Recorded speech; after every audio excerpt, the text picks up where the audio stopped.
faces a license suspension from the OLCC. For those of you who like to get cash back when shopping at Fred Meyer in Bend or Redmond, there's a new policy in place that will cost you. Plus a story of heartache and an example of the rising opioid crisis right here in Deschutes County. News Channel 21 starts now. Now, from Central Oregon's news leader, this is News Channel 21, First at 10 on Fox. There's a new policy in place at Fred Meyer that could affect the way you shop. Good evening, I'm Lee Anderson. Max Goldwasser has more details about this change. Max, what can customers expect? Lee, for those of you who like to use the cashback option at the registers, you know in the past there has not been a fee, but now it's going to cost you. Parent company Kroger started rolling out the fee in select stores this summer, and it reached the Bend and Redmond locations this week. Here's how it breaks down. If you take up to $100, you will pay a 50-cent fee, and if you withdraw anywhere between $100 and $300, you'll be charged $3.50. I think it's ridiculous. I think Kroger's floundering, so they're trying to find ways to make money. I will go somewhere where I won't have to pay to have cash back. I would just have to find a new way somewhere to get cash back, and I'm not really sure how that would look, and I do like to have cash on me, so just another thing I'd have to think about, which normally I just get cash back at the store and it's no problem. Here's the statement Fred Meyer sent me earlier today. It says, Fred Meyer makes life easier for our customers by providing a quicker and more convenient way for shoppers to withdraw cash from their bank account. Our customers can receive up to $300 through the PinPad cashback process at the check stand anytime they use their debit card in our stores. Tonight, we're asking if you're open to paying fees for those larger cashback amounts at checkout. To weigh in, head over to our web poll on the KTVZ.com homepage. Max Goldwasser, News Channel 21. Harvesting season's underway at hemp farms in Central Oregon. Last year's federal farm bill removed hemp from the government's controlled drug category.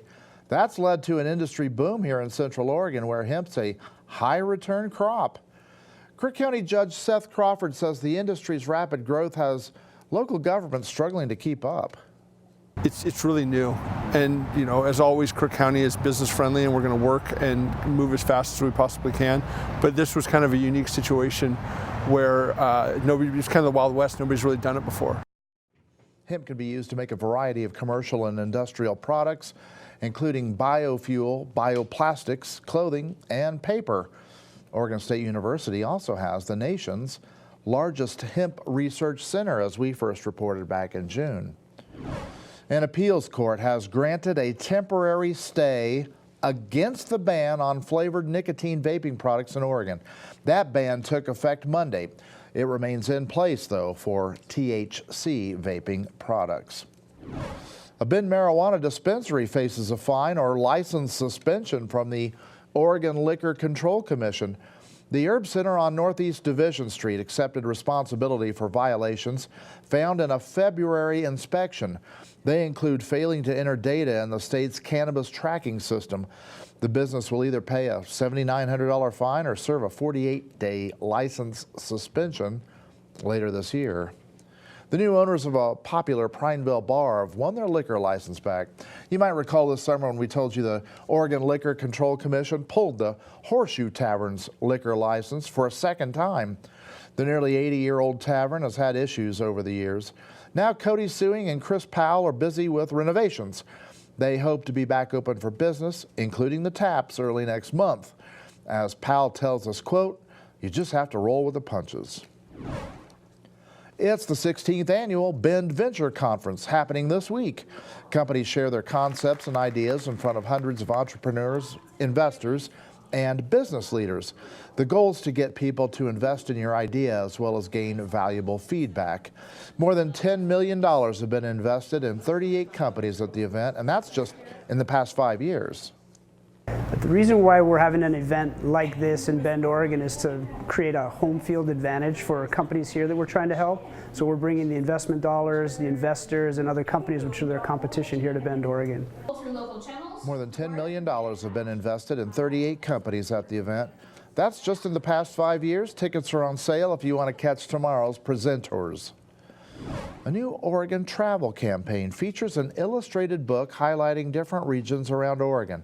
It kicked off this week with the characters Yeti and Squatch Bird watching at the Klamath Basin National Wildlife Refuge. Each Tuesday, a new chapter will be added to the story. Central Oregon will be featured in 2 weeks on October 29th. You can find a link to the book on our website, ktvz.com, in the community billboard section.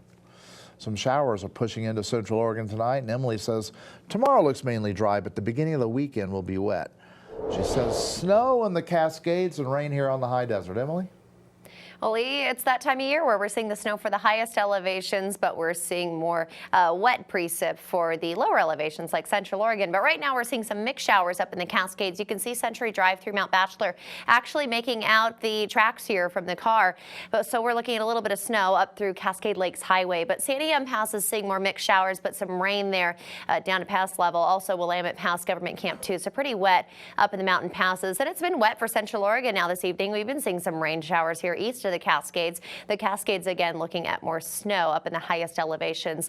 3rd Street and Bend is wet, so you can expect a wet end of the evening tonight. Tomorrow morning, though, a lot of this will evaporate, so we should be off to a mainly dry start as our shower activity is going to dwindle here in the next couple of hours. Wind speeds will stay a bit blustery tonight, and especially tomorrow afternoon. Our winds are going to pick up once again because we're going to be expecting the next system to move on shore this time tomorrow night. Now, outside right now, we're in the 30s down south of Lava Butte, the 40s for Bend, as well as Sisters, and up to the north it's 54 degrees right now in Warm Springs. For overnight lows, we're going to trend a little bit above average for this time of year by a few degrees. Daytime highs still cold tomorrow and through the weekend too, but we are expecting some pretty heavy mountain snow at times. And then for Central Oregon, it's a wet start to the weekend. We'll time it out hour by hour coming up in a few minutes. Lee, back to you. Authorities say a traffic stop involving a stolen pickup truck led to a foot chase near Terrebonne. Deschutes County Sheriff's deputies say they pulled over 23-year-old Derek Freeman from Lebanon around 8 last night on Northwest Smith Rock Way. They say he got out of the vehicle and ran. The deputy chased him but soon lost sight of him, so he called in backup. About an hour later, a police dog found Freeman hiding in brush in a nearby field. He was arrested on several charges. The Central Oregon Veterans Ranch received a $6,000 donation this afternoon from the Flashback Cruise Car Show. Another $1,500 they raised were divided among the Girl Scouts, Battle Buddies, and the Central Oregon Public Safety Chaplaincy. Flashback Cruise is nearly 100 members, many of whom are veterans. The ranch helps veterans heal from combat trauma. The ranch's founder told us why donations like these are so important. Our success is really built upon community partnerships, both in terms of providing services, but also in terms of funding. And we're just really fortunate to have a number of groups that have reached out to us recently. And we welcome working with any other groups who are interested in supporting veterans. The fundraiser for the Veterans Ranch raffled off a car just like this one. Still to come this hour, more parking changes in the works for downtown Bend. And gusty winds damaged a local storefront today. Hear reaction from those who were there in just a bit. Plus, some Central Oregonians took part in a global disaster drill. We'll tell you how they're getting prepared. But first, the opioid crisis hits home. We'll have the story of one Central Oregon family mourning a daughter lost to the growing epidemic. That's next.